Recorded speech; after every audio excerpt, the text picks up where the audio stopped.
Hi guys and welcome back. So today I'm going to be showing you how to make a raspberry ripple cake. Let's begin. To get started on the recipe, you'll want to grab yourself a large mixing bowl, and into the bowl place your butter and your sugar and beat the two together until they are lighter and fluffy in colour and consistency. For me this is around 7 to 10 minutes, but it may be more or less time depending on how room temperature all of your ingredients were. You can then go ahead and add in your eggs, one at a time, beating well in between each addition, as you don't want to split or curdle the mixture. As you add the eggs in, you will notice that the consistency of your batter does change, and this is completely normal, so don't fret too much. But if it happens at the start, just keep mixing until that separation has gone away. Add in your vanilla and mix until fully incorporated. Then give your bowl a good scraping down, and this is just to incorporate any bits that may not have been fully worked in from earlier on, so like from the top of the bowl and from the very bottom where the paddle doesn't really get in there. Then you can go ahead and add in your dry ingredients and just mix these in on a low speed to start with, working you out to a medium high until a cake batter forms. You don't want to overmix the batter, as otherwise you'll have a tough textured cake. You're looking for it to be light and fluffy, so the minimal mixing as possible. Then go ahead and give your bowl a good scraping down, and this is just to incorporate any bits of dry ingredients that may not have been fully worked in from earlier on. Then split the batter between your 4 cake tins, and I just did this by eye, but if you want a more accurate result, I definitely recommend doing it but with weighing scales. But again, you can do it just by eyeballing it, and mine came out almost identical, so that's perfect. You can then go ahead and smooth and level out the cake batter as you want them to bake more evenly and consistently once they are in the oven. So this just helps to achieve that, so just spread them all out. It doesn't have to be perfect, but just roughly so they are all roughly alike. Then you can take dollops of your raspberry jam and place it on top of each cake tin. And then once you've got the dollops all in there, so use as much or as little as you like. Make sure if you're making the jam yourself, make sure it's vibrant, and if you're buying a shop bought one, make sure it's a good quality one. And then you can just take a knife and swirl it around, so you want to have that raspberry ripple effect in the cake, like you would if you was having the ice cream. Repeat the process for all 4 tins. So once you've done that, you can then go ahead and place them into your oven and bake them off. I will leave all the baking times, temperatures and everything else you need in the blog post, which will be linked down below, so don't forget to check it out if you're interested in making this recipe.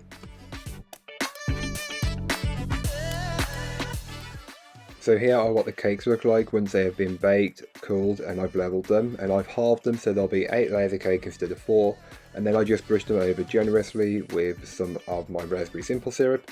Then you can go ahead and grab your plate, board or stand and place a small smear of buttercream on the centre of it, and just smear it out until it's a thin layer. Place your first layer of cake on top, press it down to secure it in place, and then top your first layer with jam. So I'm using raspberry jam to keep with that raspberry ripple flavour, and I spread this jam on there so you have a thin but level and consistent layer. You may need to add more or less. I just added a dollop on, I don't weigh it, you don't need to, just eyeball it. Then place your second layer of cake on top, and then pipe buttercream on this layer. So every alternative layer, or every alternate layer, will be jam, buttercream. So you're not looking to have 2 of the same layers, one after another. You're looking for alternate layers between one another. So on the buttercream layers, you can use the buttercream. I'm using my vanilla Italian meringue buttercream, and I will leave a link to that in the description down below, and it will be linked in the blog post. But also on the buttercream layers, I like to sprinkle over some raspberry pieces, but this again is completely up to you and you don't have to do it. It just helps to enhance that raspberry flavour.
Once you've got the cake stacked, you can then go ahead and place the buttercream into another piping bag fitted with a plain tip and just pipe buttercream all around the outer edge of the cake. And you'll just want to, it doesn't have to be perfect, you just want to pipe enough so there's a good coat in there. Make sure you pipe some on top and level that out as best as you possibly can. And I like to do this bit first, and then just take your scraper and scrape around the cake, removing the excess and smoothing it out. You're looking for it to be perfect, so you may need to do it a fair few times to get that perfect result. But you may need to add bits and take away bits, but don't worry, that's completely normal. Repeat the process until you are happy with how smooth your cake is.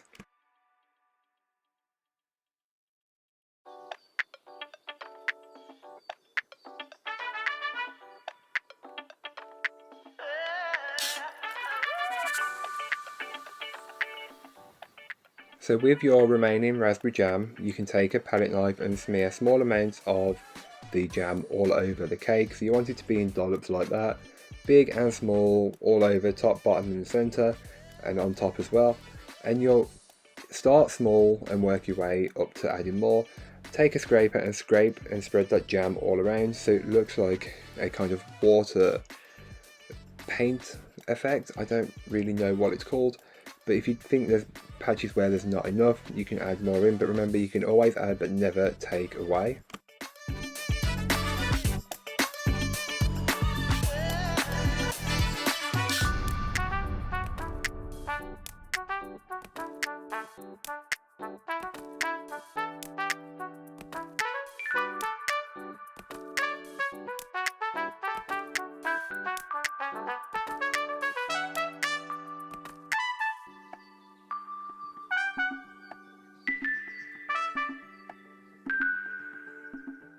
So with the remaining buttercream and jam, I place it into a piping bag and just pipe on top of the cake.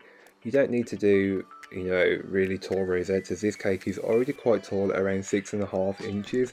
And I pipe 8 rosettes on top, as this cake will give you 8 generous sized portions, and I top each of them with a raspberry macaron.